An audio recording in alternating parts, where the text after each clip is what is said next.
JoJo is a series that's synonymous with creative fights almost as much as its bizarre poses, and has continued to grow strength to strength in this aspect ever since stands were introduced.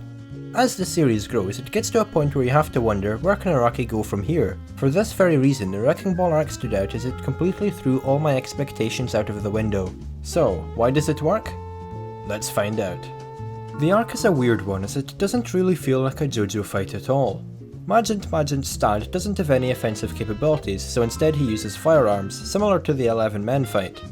Seeing a simple fight like this is a nice change of pace, and it adds a sense of realism which perfectly accompanies the far more realistic art style Part 7 has. As far as Wekapipo goes, seeing him use the steel balls gives far more credibility to the weapon as we get to see its use from someone other than Gyro, and it's interesting to see the different ways it can be used offensively. The two characters complement each other very well by offering us a hectic fight, constantly keeping the protagonists on edge, while offering a more tactical approach from Wekapipo as he uses his Wrecking Ball abilities to immobilize Gyro and Johnny. The tactics we see displayed from the two reflect their personality well, with Majin's rash nature leading to his defeat and ultimate demise when he appears to fight his former partner later on. Wekapipo is one of the better minor villains due to how well his backstory ties into Gyro's. Seeing the connection they have makes him seem far more important and also gives us a real natural way for Gyro's backstory to be further uncovered, instead of it being shoved down our throat.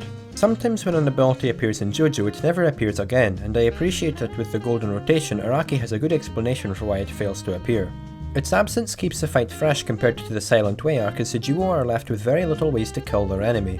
The main part of the fight once Majin is defeated has the two sides constantly trying to one-up each other, and it does a great job of showing the experience the characters have. Despite this though, Wekapipo proves himself to be on top due to his knowledge of the steel balls, and this keeps the situation unpredictable as it doesn't seem like the protagonists are going to survive.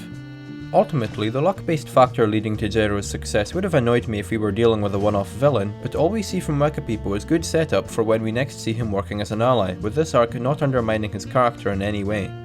That being said though, the snowflakes appearing made sense, and there was quite a bit of setup that led to the circumstances transpiring in this arc. I was really impressed by how natural the entire thing felt, and once again it shows how Araki has changed his writing in Part 7, and I think it's for the better. Overall, this arc moved the focus away from stands for the most part and gave us the opportunity to explore Gyro's character, while also introducing Wekapipo with a solid backstory and personality to get us excited to see more of him in the future. The settings, the character designs, the abilities, everything about this arc stands out to me, and that is why it works. Thanks for watching everyone. I'll see you next time.